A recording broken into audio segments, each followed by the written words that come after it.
చెపాక్ వేదికగా భారత్ బంగ్లాదేశ్ మధ్య జరుగుతున్న మొదటి టెస్టులో టీమిండియా భారీ స్కోరు దిశగా దూసుకెళ్తోంది. టీమిండియా టాప్ బ్యాట్స్మెన్ ఫెయిల్ అయినా ఆల్రౌండర్లు, యువ బ్యాట్స్మెన్లు అద్భుతమైన ప్రదర్శన చేసి టీమిండియా పరువు కాపాడారు.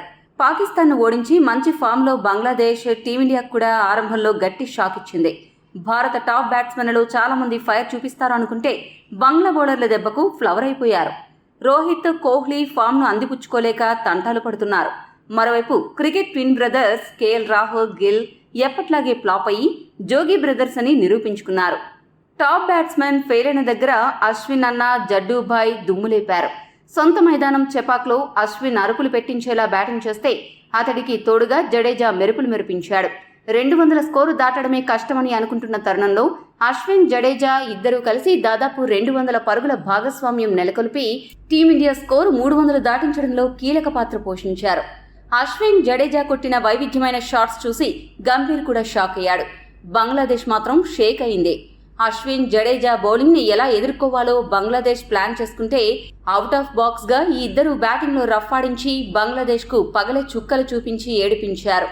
ఇదే క్రమంలో ఒక అరుదైన రికార్డు నమోదైంది. అశ్విన్, జడేజా ఇద్దరూ కలిసి 7వ వికెట్కు 195 పరుగుల భాగస్వామ్యాన్ని నెలకొల్పారు. బంగ్లాదేశ్ జట్టుపై 7వ వికెట్కు అత్యధిక భాగస్వామ్యం నెలకొల్పిన జోడీగా అశ్విన్, జడేజా నిలిచారు. ఈ రోజు మ్యాచ్లో జైస్వాల్, పంత్, అశ్విన్, జడేజా గనుక ఆడకపోయి ఉంటే టీమిండియాపై విమర్శల సునామీ వచ్చేది. ఈ రోజు మ్యాచ్ చూశాక ఇప్పటికైనా సీనియర్ క్రికెటర్లు దేశవాళీ క్రికెట్లో వామప్ కోసమైనా ఆడాలి అని, అక్కడ బాగా ఆడితేనే బీసీసీఐ క్రికెటర్లను భారత్ జట్టుకు సెలెక్ట్ చేయాలి అనే డిమాండ్ పెరుగుతూ ఉంది. ఒక్కటి మాత్రం నిజం, టాప్ అండ్ మిడిల్ ఆర్డర్ సరిగ్గా బ్యాటింగ్ చేయాలి. లేదంటే ఆస్ట్రేలియా దేశంలో బోర్డర్ గవాస్కర్ ట్రోఫీలో గెలవడం కష్టమవుతుంది. గత 2 ఏళ్లుగా టీమిండియా స్వదేశంలో టెస్టులు గెలిచింది అంటే అందుకు ప్రధాన కారణం లోయర్ ఆర్డర్ బ్యాటింగ్. ఈ విషయంలో మీ అభిప్రాయాన్ని కామెంట్ చేయండి. ఈరోజు మ్యాచ్లో అశ్విన్ అన్న, జడ్డూభాయ్ బ్యాటింగ్ నచ్చితే వీడియోని లైక్ చేయండి. ఈరోజు మ్యాచ్ హైలైట్స్ విషయానికి వస్తే టాస్ గెలిచిన బంగ్లాదేశ్ జట్టు మొదట బౌలింగ్ చేయాలని నిశ్చయించుకుంది. బ్యాటింగ్కు దిగిన భారత్ జట్టు టెస్లా స్పీడ్లో దూసుకుపోతుంది అని అనుకుంటే తెగులు వచ్చిన కోడిలాగా చతికిల పడింది. మ్యాచ్ ఆరంభంలో టీమిండియాకు ఏమాత్రం కలిసి రాలేదు. Fast bowler Hasan Mahmud super bowling దెబ్బకు భారత బ్యాట్స్మెన్ దిక్కుతోచని స్థితిలో పడిపోయి పూర్తిగా చేతులెత్తేశారు. రోహిత్ శర్మ 6 పరుగులకు, శుభ్మన్ గిల్ 0 పరుగులకు, విరాట్ కోహ్లీ 6 పరుగులకు ఇలా మ్యాచ్ మొదలైన గంటలోనే మొత్తం 3 టాప్ బ్యాట్స్మెన్ హసన్ మహ్మద్ బౌలింగ్కు దాసోహమని అవుట్ అయ్యారు.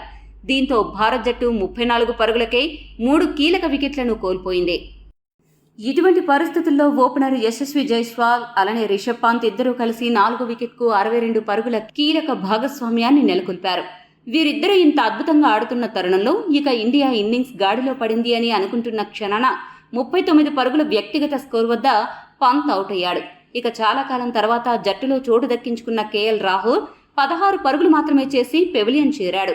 కేఎల్ రాహుల్, గిల్ మరొకసారి చెత్త పర్ఫార్మెన్స్ చేయడం భారత అభిమానులను కలవరపెడుతోంది.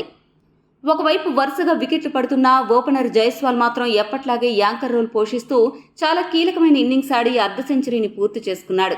టాప్ ఆర్డర్లో అతడొక్కడే అదరగొడుతున్నాడు అని అనుకుంటున్న క్రమంలో 56 పరుగుల వద్ద జైస్వాల్ కూడా అవుట్ అవ్వడంతో ఒక్కసారిగా టీమిండియాకు కష్టాలు మొదలయ్యాయి. 144 పరుగులకే భారత్ జట్టు మొత్తంగా 6 వికెట్లను కోల్పోయింది.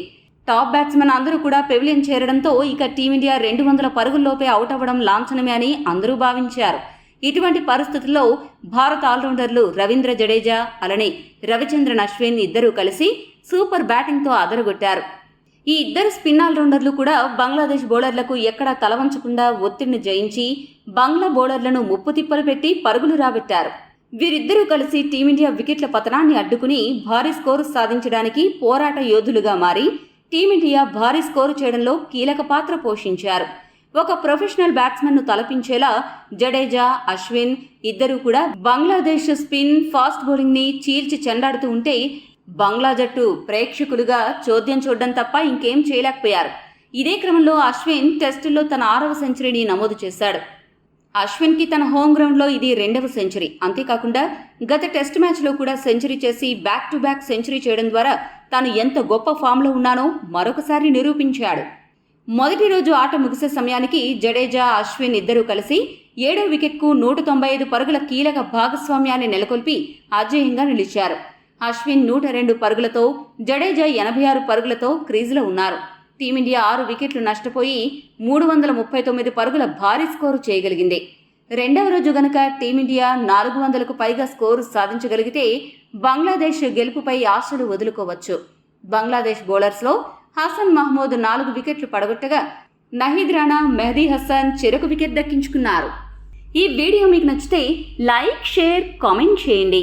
మరిన్ని స్పోర్ట్స్ అప్డేట్స్ కోసం మా ఛానల్ను సబ్స్క్రైబ్ చేసుకోండి.